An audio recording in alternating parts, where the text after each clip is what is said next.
अब इस national education policy में वो शिक्षा का हिस्सा बना दिया गया है।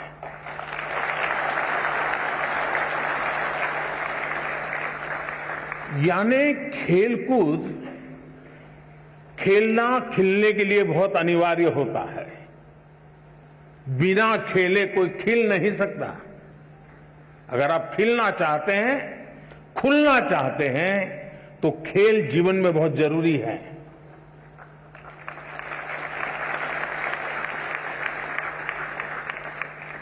टीम स्पिरिट आता है, साहस आता है, अपने प्रतिस्पर्धी को समझने की ताकत आती है। ये सारी किताबों में से जो सीखते हैं, खेल के मैदान में आसानी से सीख सकते हैं। लेकिन वह पहले हमारी शिक्षा व्यवस्था से बाहर था, एक्स्ट्रा एक्टिविटी था, उसको प्रतिष्ठा दी। अब आप देखते हैं कि परिवर्तन आने वाला है और इन दिनों खेलकूद में जो रुचि बढ़ रही है तो उसको एक प्रतिष्ठा मिली है। फर्क मैं एक ऐसी चीज बता रहा हूं कि जो आपको ध्यान में आए। कहने के लिए तो मेरे पास बहुत सारी चीजें हैं। उसी प्रकार से क्या हम 20वीं सदी की नीतियों को लेकर के 21वीं सदी का निर्माण कर सकते हैं क्या? मैं आप लोगों से पूछता हूं। 20वीं सदी की सोच, 20वीं सदी की व्यवस्था, 20वीं सदी की नीति, इससे 21वीं सदी में आगे बढ़ सकते हैं क्या? जरा जोर से बताइए ना। नहीं बढ़ सकते ना। तो हमें 21वीं सदी के अनुकूल अपनी सारी व्यवस्थाओं को, सारी नीतियों को ढालना चाहिए कि नहीं ढालना चाहिए? अगर हम अपने आप को इवॉल्व नहीं करेंगे तो हम ठहर जाएंगे, और ठहर जाएंगे ऐसा नहीं, हम पिछड़ जाएंगे। और इसलिए भी वैसे बीच में समय जितना जाना चाहिए था उससे ज्यादा चला गया, उससे देश का नुकसान हुआ है। लेकिन अब जब हम पहुंच चुके हैं, अब जैसे आज हम देखते हैं कि कभी कभार मां बाप की इच्छा के कारण, रिसोर्सेज के कारण, नजदीक में व्यवस्था के कारण हम अपनी इच्छा के शिक्षा के लिए आगे नहीं बढ़ पाते हैं, और सब प्रेशर के कारण और प्रतिष्ठा के कारण एक ढर्रे पर चले गए। हाँ, नहीं डॉक्टर बनना है। लेकिन हमारा जो इंस्टिंक्ट है कुछ और है। मुझे वाइल्ड लाइफ में इंटरेस्ट है, मुझे पेंटिंग में इंटरेस्ट है, मुझे टेक्नोलॉजी में इंटरेस्ट है, मुझे साइंस में इंटरेस्ट है, मुझे रिसर्च में इंटरेस्ट। अब कारणों से मेडिकल में तो चला गया। पहले तो गए हैं तो फिर इस पाइपलाइन में यहां घुसे आप तो आपको वहां ही निकलना पड़ेगा दूसरे छोर पर। अब हमने कह दिया ऐसा जरूरी नहीं है कि आप प्रवेश कर लिया, लेकिन 1 साल 2 साल के बाद लगा कि नहीं भाई मेरा रास्ता ये नहीं है, मेरा तो मिजाज वो है, मैं वहां जाना चाहता हूं। तो अब नेशनल एजुकेशन पॉलिसी आपको नए रास्ते पर जाने का अवसर देती है, सम्मान के साथ अवसर देती है।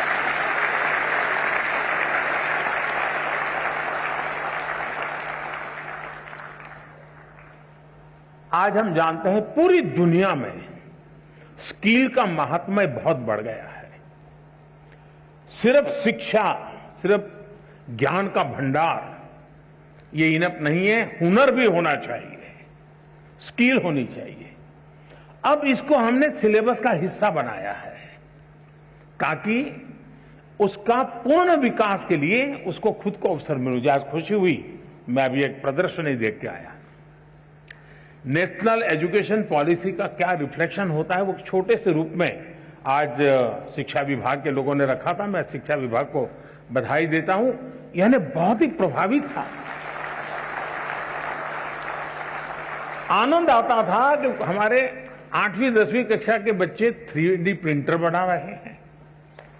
आनंद आ रहा है कि हमारे 8वीं 10वीं कक्षा के बच्चे वैदिक मैथमेटिक्स का ऐप चला रहे हैं और दुनिया भर के स्टूडेंट उनसे सीख रहे हैं। नंदिता और निवेदिता 2 बहनें में जो मिली, मैं बहुत ही सरप्राइज था।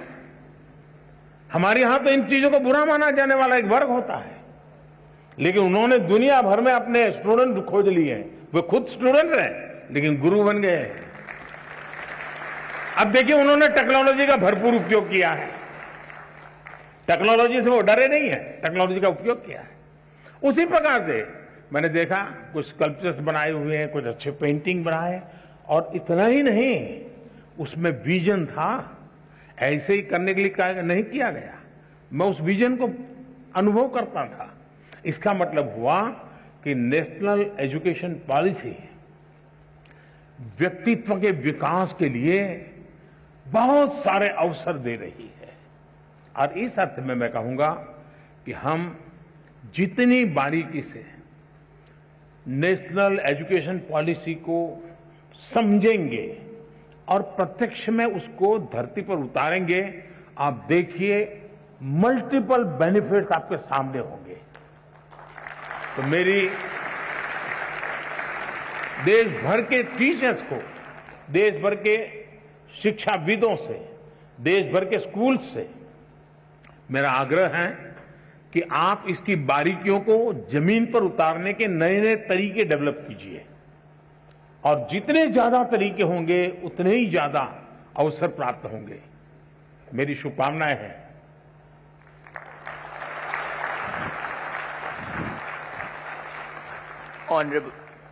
Honorable Prime Minister, sir, now we are absolutely confident that the national education policy will redefine the meaning of education for us and our future is brilliant.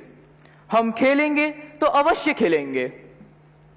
Honorable sir, Roshni of Rajkiya Kanya Inter College in the industrial town of Ghaziabad seeks respected Prime Minister's help and guidance on certain issues. Roshni, please ask your question. नमस्कार महोदय, माननीय प्रधानमंत्री जी, मैं रोशनी राजकीय कन्या inter college Vijayanagar Ghaziabad Uttar Pradesh में 11वीं कक्षा की छात्रा हूँ। मान्यवर, मेरा प्रश्न यह है कि मुझे आश्चर्य है कि क्या छात्र परीक्षा से डरते हैं या अपने माता पिता और शिक्षकों से? क्या हमें परीक्षा को बहुत गंभीरता से लेना चाहिए जैसे कि हमारे माता पिता या शिक्षक हमसे उम्मीद करते हैं, या बस त्योहारों की तरह उनका आनंद लें? कृपया हमारा मार्गदर्शन करें। धन्यवाद। थैंक यू रोशनी। 5 नदियों के क्षेत्र, गुरुओं की भूमि स्थित समृद्ध राज्य पंजाब के भटिंडा से 10वीं की छात्रा किरणप्रीत इसी विषय पर अपना प्रश्न पूछना चाहती हैं। किरणप्रीत, कृपया अपना प्रश्न पूछें। Good morning, Honorable Prime Minister Sir. My name is Kiranpreet Kaur of class 10th. I study in Doon Public Senior Secondary School, Kalyan Sukha, District Bathinda, Punjab.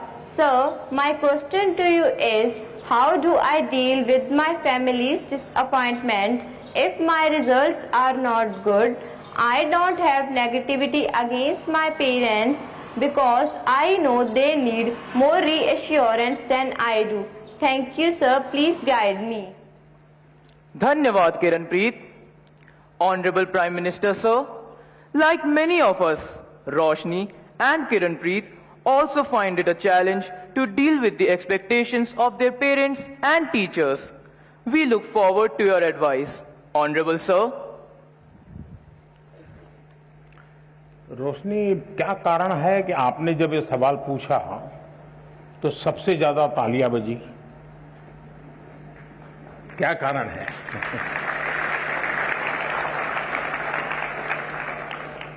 मुझे लगता है कि आपने सवाल स्टूडेंट के लिए नहीं पूछा है, आपने बड़ी चतुराई से पेरेंट्स और टीचर के लिए पूछा है।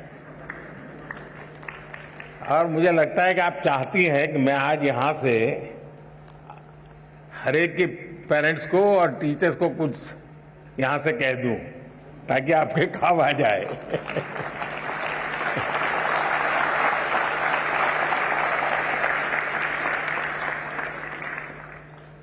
इसका मतलब कि आप पर प्रेशर है टीचर का, आप पर प्रेशर है पेरेंट्स का, और इसलिए आपको उलझन है कि मैं मेरे लिए कुछ करूं कि उनके कहने पर करूं। अब उनको समझा नहीं पा रहे हैं और मैं अपना छोड़ नहीं पा रहा हूं। ये आपकी चिंता मैं महसूस कर रहा हूं।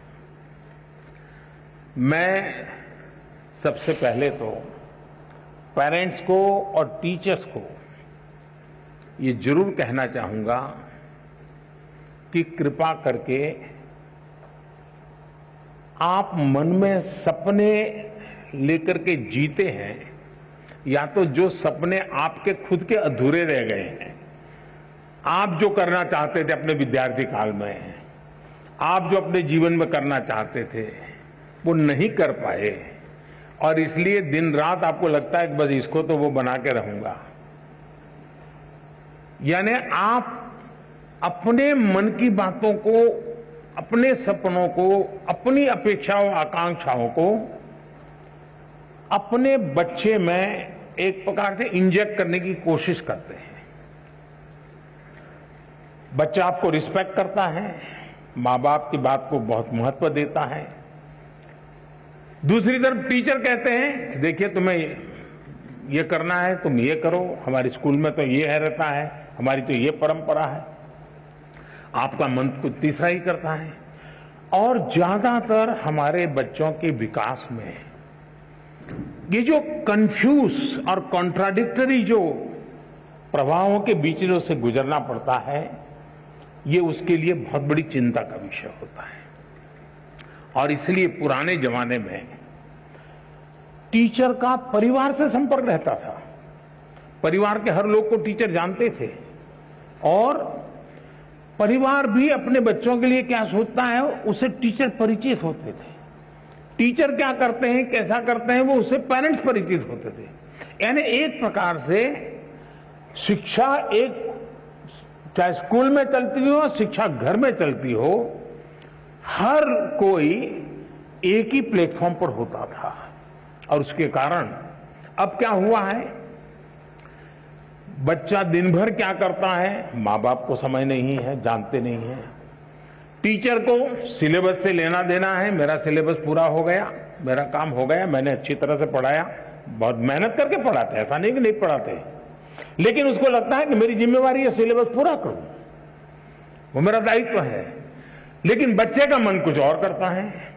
और इसलिए जब तक चाहे पेरेंट्स हो या टीचर्स हो या स्कूल का एनवायरनमेंट हो, हम बच्चे के शक्ति और उसकी सीमाएं, उसकी रुचि, उसकी प्रवृत्ति, उसकी अपेक्षा, उसकी आकांक्षा, इन सबको बारीकी से ऑब्जर्व नहीं करते हैं, उसको जानने समझने का प्रयास नहीं करते हैं, और हम उसको धक्का मारते जाते हैं, तो कहीं न कहीं वो लड़खड़ा जाता है। और इसलिए मैं रोशनी के माध्यम से सभी पेरेंट्स को, सभी टीचर्स को कहना चाहूंगा कि आप अपने मन की आशा अपेक्षा के अनुसार अपने बच्चों पर बोझ बढ़ जाए, इससे बचने का प्रयास करें। उनकी, और हर बच्चे के पास एक स्ट्रेंथ होती है, हर मां बाप को स्वीकारना होगा कि आपके तराजू में वो फिट हो या ना हो, लेकिन परमात्मा ने उसको किसी न किसी विशेष ताकत के साथ भेजा है, उसके अंदर कोई सामर्थ्य है। ये आपकी कमी है, ये आपकी कमी है कि आप उसके सामर्थ्य को पहचान नहीं पाते हो। ये आपकी कमी है कि आप उसके सपनों को समझ नहीं पा रहे हो, और इसलिए दूरी वहीं से बन जाती है। और मैं चाहूंगा बच्चों से कि आप प्रेशर के बीच भी, अब ये तो मैं नहीं कहूंगा कि मां बाप का मत सुनो, मैं ये तो नहीं कहूंगा टीचर की बात मत सुनो, ये तो सलाह ठीक नहीं होगी, सुनना तो है ही है, वो जो कहते हैं उसको समझना है, लेकिन हमें उन चीजों को स्वीकार करना है जो हमारे भीतर बहुत सहज रूप से, आपने देखा होगा धरती भी वैसे तो निर्जीव लगती है, एक बीज बोएंगे तो उसमें से कुछ नहीं निकलता है, लेकिन उसी धरती पर दूसरा बीज बोएंगे तो बहुत कुछ निकल के आता है, बहुत बड़ा वटवृक्ष बन जाता है। दोष धरती का नहीं है, कौन सा बीज बोया है उस पर है। और इसलिए आपको पता है कि कौन सी चीज आप आसानी से अडॉप्ट कर लेते हैं, कौन सी चीज आपको मन के साथ एकदम उसमें आगे बढ़ जाते हैं। आप जी जान से उसमें जीतते जाइए, आपको कभी बोझ महसूस नहीं होगा। और शुरू में शायद रुकावट आएगी, लेकिन बाद में परिवार गर्व करने लग जाएगा। हाँ, हम तो सोचते थे कि इसमें ये बहुत अच्छा किया, आज तो हमारा नाम रोशन हो गया। 4 लोगों के बीच में बैठते हो तो तारीफ होती है। जो कल तक आप कोई ताकत को स्वीकार नहीं करते थे, वो आने वाले समय में आप ही के ताकत का गौरव गान करना शुरू कर देंगे। और इसलिए आप हंसते खेलते उमंग के साथ जो मिनिमम रिक्वायरमेंट है उसको पूरा करते हुए, अतिरिक्त जो सामर्थ्य है उससे जोड़ते हुए आगे बढ़ेंगे, आपको बहुत फायदा होगा।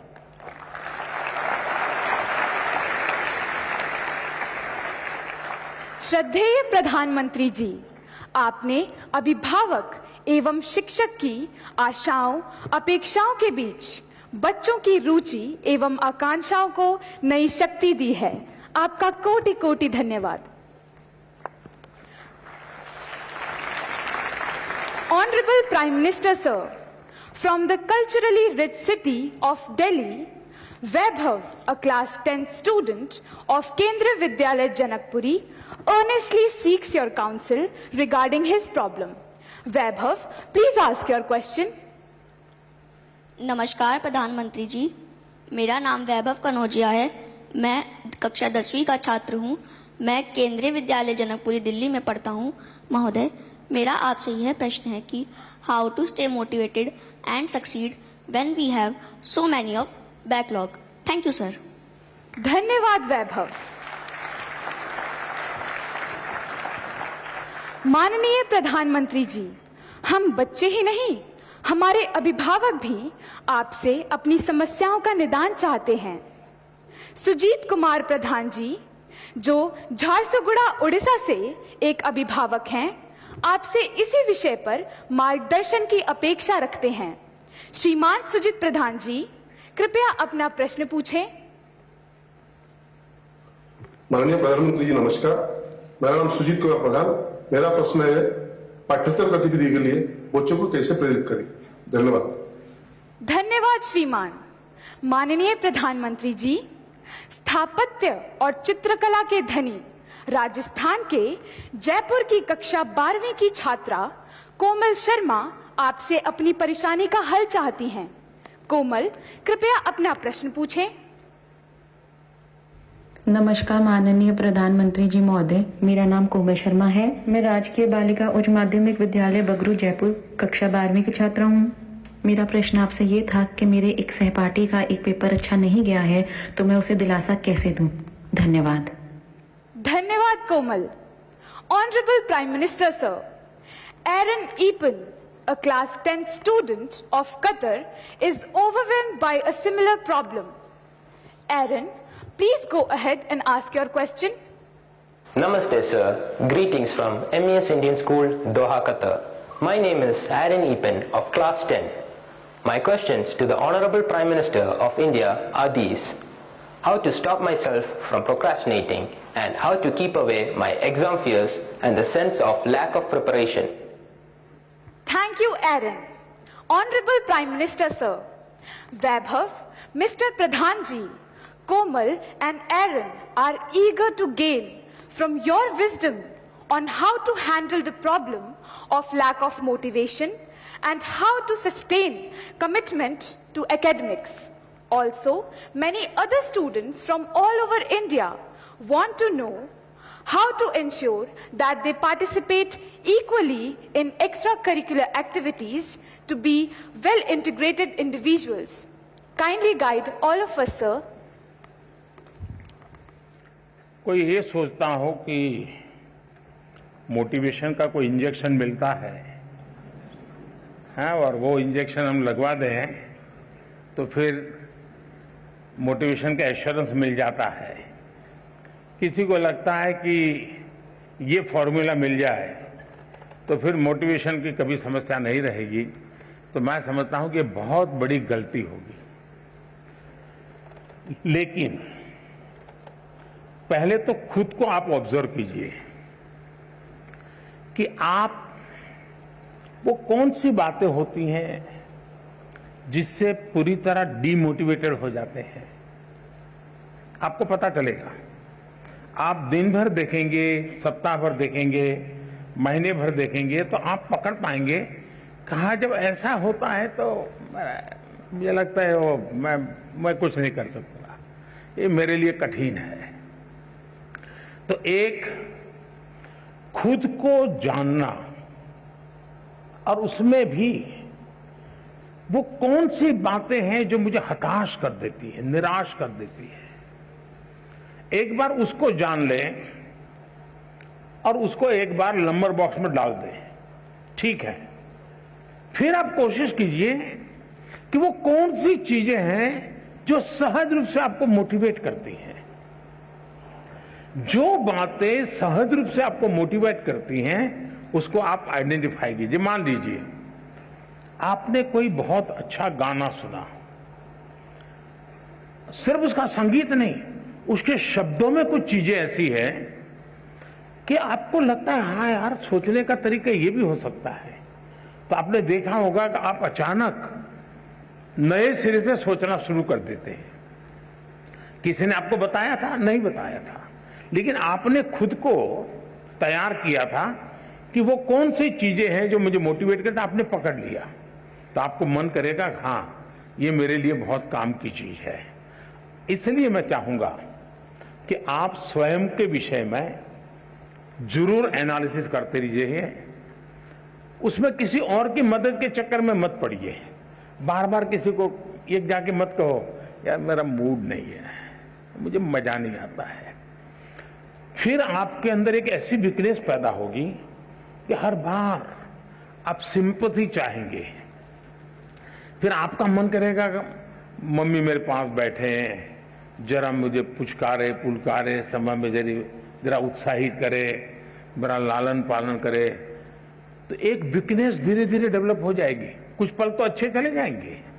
और इसलिए कभी भी उन चीजों के विषय में सिंपैथी गेन करने के लिए उपयोग मत कीजिए, कभी मत कीजिए।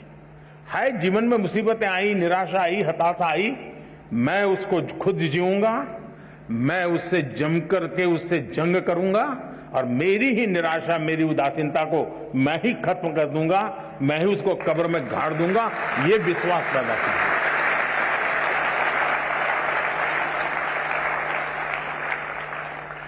दूसरा है, हम किन चीजों को ऑब्जर्व करते हैं। कभी कभी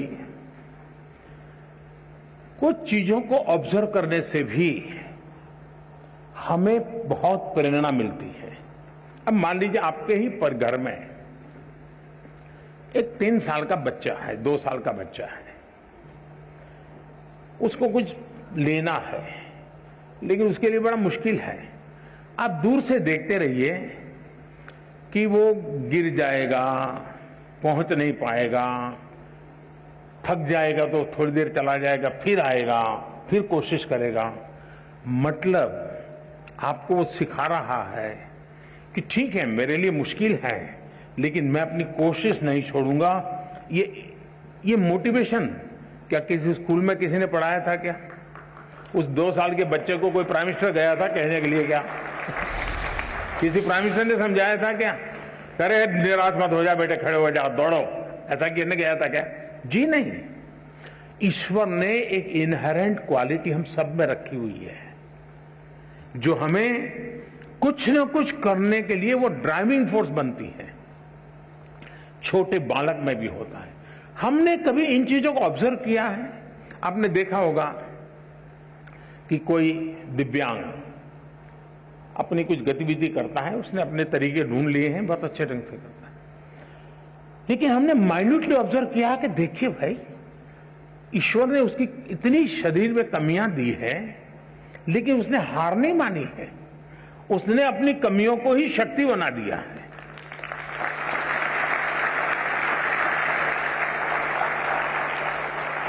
और वो शक्ति खुद को तो दौड़ाती है, वो शक्ति अगर देखने वाला नहीं, ऑब्जर्व करने वाला जो निरीक्षण करता है उसको भी प्रेरणा देती है। हम कोशिश करें हमारे आसपास जो चीजें हैं उसको हम उस रूप में ऑब्जर्व करें, उसकी वीकनेसेस को ऑब्जर्व ना करें, उस कमियों को उसने कैसे मात किया है, उन कमियों को वो कैसे मात करता है, उस प्रक्रिया को बारीकी से देखिए। आप फिर अपने आप को उसके साथ कोरिलेट करेंगे कि हाँ, मैं ऐसा होता है तो मैं भी शायद ऐसा कर सकता हूं। ईश्वर ने तो मुझे हाथ पैर सब बहुत बढ़िया दिया है, मुझे तो कोई कमी नहीं है, मैं क्यों चुप बैठा हूं।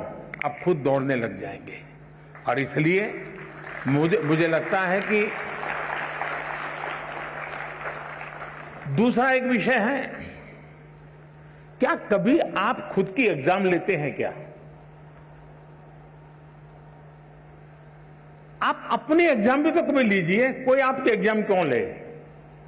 जैसे मैंने शायद मेरी जो किताब है एग्जाम वॉरियर, उसमें एक जगह पे ये लिखा हुआ है कि आप कभी एग्जाम को ही एक चिट्ठी लिख दो, हे डियर एग्जाम, और उसको लगो अरे तुम क्या समझते हो, मैंने ये तैयारी की है, मैंने ये तैयारी की है, मैंने ये मेहनत की है, मैंने इतना प्रयास किया है, मैंने ये पढ़ा है, मैंने ये लिखा है, मेरी इतनी नोटें भरी हुई है, मैं टीचर के साथ इतने घंटे बैठा हूं, मैंने मम्मी के साथ इतना समय बिताया है, मैं मेरे पड़ोसी के छात्र ने अच्छा काम किया तो उसके जाकर अरे मैं इतना सीख करके आया हूं, तुम कौन होते हो मेरा मुकाबला करने वाले?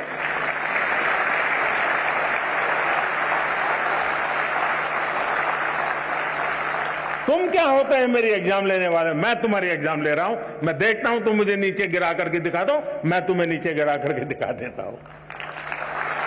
कभी तो करिए। कभी कभी आपको लगता है कि भाई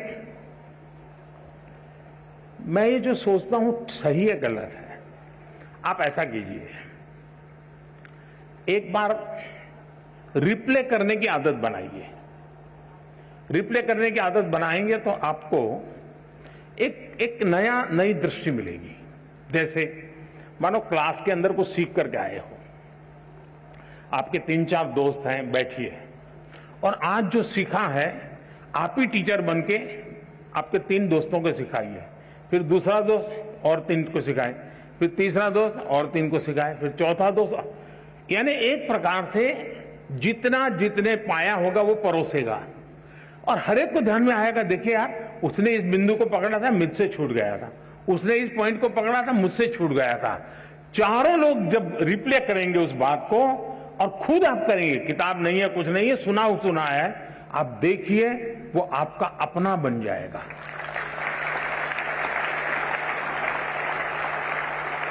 आप चीजों को, अब आपने देखा होगा कहीं कोई घटना घटी हो, बड़े बड़े पॉलिटिकल लीडर को भी ये टीवी वाले खड़े हो जाते हैं ना डंडा लेकर के, और आपने देखा होगा वो जवाब देने में इधर उधर हो जाते हैं। कुछ लोगों को तो पीछे से प्रॉम्प्टिंग करना पड़ता है, आपने देखा होगा। लेकिन एक गांव की महिला है, कहीं एक्सीडेंट हुआ है और कोई टीवी वाला पहुंच गया, उसने बेचारी को टीवी क्या है मालूम भी नहीं है और उसको पूछ लिया। आप देखिए बड़े आत्मविश्वास के साथ वो सारा वर्णन कर देती हैं कि ऐसा हुआ था, फिर ऐसा हुआ था, फलाने आए थे, टिकने आए थे, ऐसा, यानी परफेक्टली चीजों बता। क्यों? क्योंकि उसने जो अनुभव किया उसको वो आत्मसात कर लेते हैं और उसके कारण उसको रिप्ले बड़ी आसानी से कर लेते हैं। और इसलिए मैं मानता हूं कि आप अपने आप को खुले मन से इन चीजों से जोड़ेंगे तो कभी भी निराशा आपके दरवाजे पर दस्तक नहीं दे सकती है।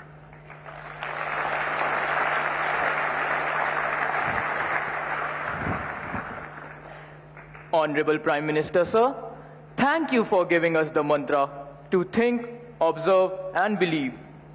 However tall the summit, we assure you that we will never give up.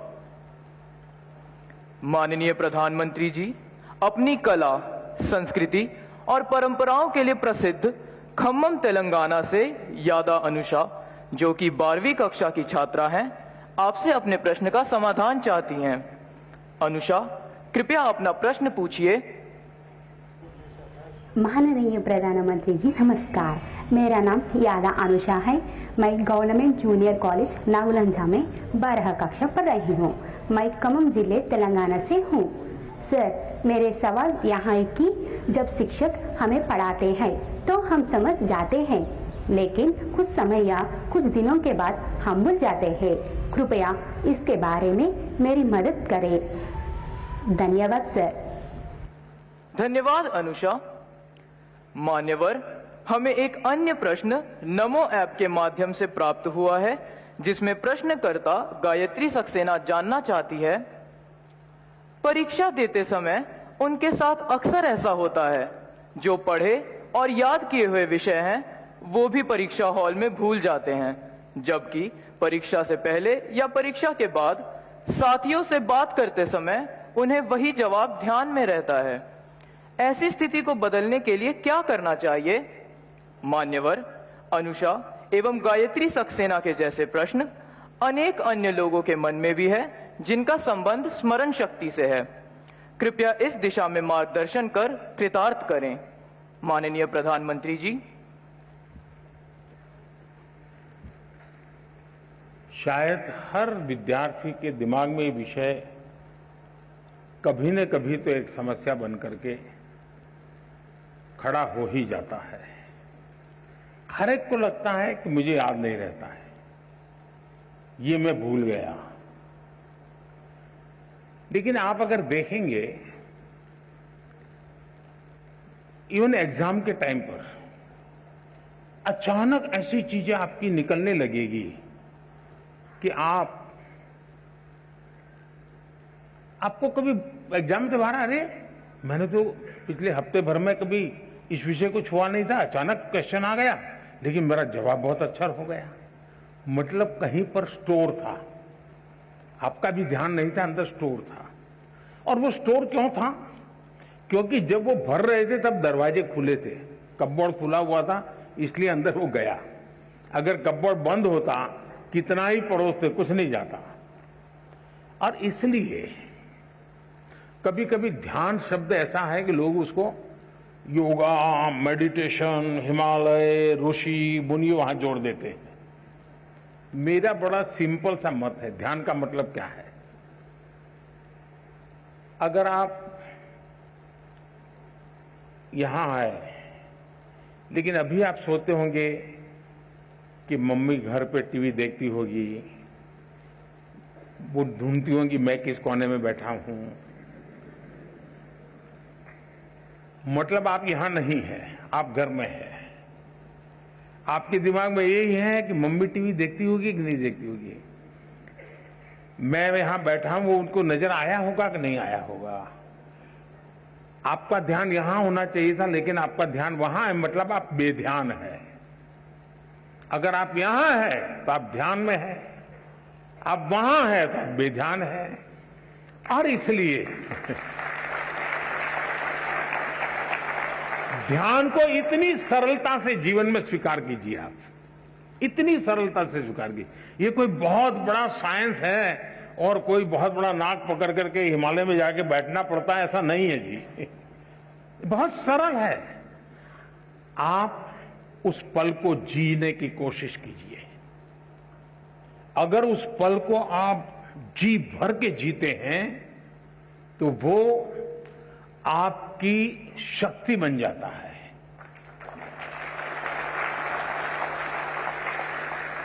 बहुत से लोग आपने देखे होंगे, सुबह चाय पीते रहते होंगे, अखबार पढ़ते होंगे, परिवार के लोग कहते हो अरे पानी गर्म हो गया, चलो जल्दी नहाने के लिए चलो।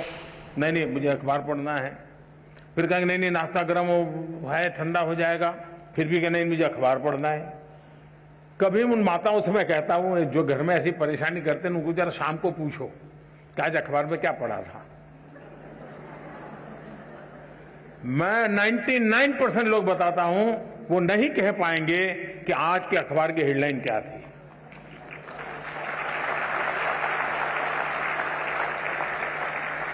क्यों? वो न जागरूक है, न वो उस पल को जी रहा है। वो आदतन पन्ने घुमा रहा है, आंखें देख रही हैं, चीजें पढ़ी जा रही हैं, कुछ भी रजिस्टर नहीं हो रहा है। और अगर रजिस्टर नहीं हो रहा है तो मेमोरी चिप में जाता नहीं है। और इसलिए आपके लिए पहली आवश्यकता यह है, आप जो भी करें उससे उस वर्तमान को, और मेरा अभी भी मत है कि परमात्मा की इस सृष्टि को सबसे बड़ी कोई सौगात है, अगर मुझे कोई पूछेगा तो मैं कहूंगा वो सौगात वर्तमान है।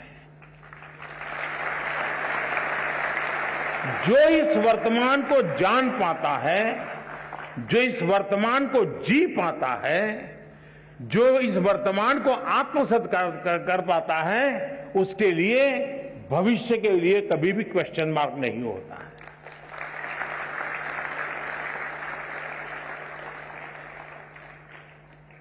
और मेमोरी का भी यही कारण है कि हम उस पल को नहीं जीते हैं और उसके कारण हम उसको गवा देते हैं। दूसरा, मेमोरी का जीवन से संबंध होता है। सिर्फ एग्जाम से है ये सोचोगे तो फिर तो आप उसकी कीमत ही नहीं समझते हैं, उसका मूल्य ही नहीं समझते हैं। अगर मान लीजिए आपके किसी दोस्त का जन्मदिन आपको याद रहा और आपने जन्मदिन पर उसको फोन किया, आपकी तो वो मेमोरी थी जिसके कारण आपको जन्मदिन याद रहा, लेकिन वो मेमोरी आपके जीवन के विस्तार का कारण बन जाता है। जब उस दोस्त को टेलीफोन जाता है, उसको अरे वाह, उसको मेरा जन्मदिन इतना याद था, मतलब मेरे जीवन की अहमियत उसके जीवन में है। वो जीवन भर आपका बन जाता है। कारण क्या था? वो एक मेमोरी। मेमोरी जीवन के विस्तार का बहुत बड़ा कैटलिक एजेंट है। और इसलिए हम हमारी स्मृति को सिर्फ परीक्षा तक, सवाल जवाब तक सीमित न करें, आप उसका विस्तार करते चलिए। जितना विस्तार करेंगे चीजें अपने आप जुड़ती जाएगी। दूसरा, आप कभी 2 बर्तन लीजिए, 2 बर्तन में पानी भरिए, पानी भर करके उसके अंदर एक कॉइन रखिए, दोनों में। पानी शुद्ध है, स्वच्छ है, दोनों एक ही प्रकार का पानी है, दोनों एक ही प्रकार के बर्तन है, दोनों एक ही प्रकार के उसमें कॉइन है, और आप उसको देखिए। लेकिन एक बर्तन है जो हिल रहा है, पानी इधर उधर हो रहा है, नीचे कॉइन है। दूसरा स्थिर है। आप देखेंगे कि जो स्थिर पानी वाला कॉइन है वो आपको परफेक्ट दिखता है, हो सकता है उस पर लिखी हुई चीज भी दिखाई दे, और जो पानी हिल रहा है वहां पर भी वही कॉइन, वही साइज है, उतना ही गहरा है, लेकिन दिखता नहीं। क्यों? पानी हिल रहा है, बर्तन हिल रहा है। अगर मन भी ऐसे डोलता रहे और हम सोचें कि उसमें कॉइन जो है मुझे दिखाई देगा, आपने देखा होगा एग्जाम में आपकी समस्या ये होती है कि देखो ये बगल वाला तो ऊपर दिखता नहीं, लिखता ही रहता है, अब मैं पीछे रह जाऊंगा, उसको ना, यानी दिमाग उसी में लगा पड़ा है। आपका दिमाग इतना हाल डोल कर रहा है कि जो भीतर मेमोरी रूपी जो कॉइन है ना, आपको वो दिखता ही नहीं है। एक बार मन को स्थिर कर लीजिए। मन को स्थिर करने की दिक्कत है तो जरा डीप ब्रीथिंग कर लीजिए, 3-4 बार गहरी सांस लीजिए, एकदम सीना तान करके आंख बंद करके कुछ पल बैठिए। मन स्थिर हो जाते ही वो कॉइन जैसे दिखने लगता है, आपके मेमोरी के भीतर पड़ी हुई चीज यूं ही उभर करके आना शुरू हो जाती है। और इसलिए ईश्वर ने जिसकी मेमोरी ज्यादा है उसको कोई एक्स्ट्रा एनर्जी दी है, ऐसा नहीं है जी। हम सबको, हमारे सबका जो इंटरनल प्रोडक्ट है परमात्मा ने बहुत ढंग से बनाया हुआ है। हम किसको पनवाते हैं, किसको बढ़ाते हैं, उस पर निर्भर करता है।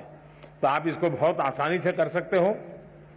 आप में से जो लोग पुराने शास्त्रों को जानते होंगे, कुछ तो कभी यूट्यूब पर भी कुछ चीजें अवेलेबल होती हैं, कुछ शताब्दानी लोग होते हैं, उनको एक साथ 100 चीजें याद आती है। हमारे देश में ये चीजें कभी कभी इसकी बड़ी प्रचलन हुआ करती थी। तो हम इसको ट्रेन कर सकते हैं, अपने मन को भी ट्रेन कर सकते हैं। लेकिन मैं आज, आप परीक्षा में जा रहे हैं इसलिए मैं उस दिशा में आपको नहीं ले जाऊंगा, लेकिन मैं कहता हूं मन स्थिर रखिए। आप अपने पास चीजें पड़ी हैं, वो अपने आप आना शुरू हो जाएगी, आपको वो दिखना शुरू हो जाएगी, आपका उसका स्मरण होना शुरू हो जाएगा और वही बहुत बड़ी ताकत बन जाएगा।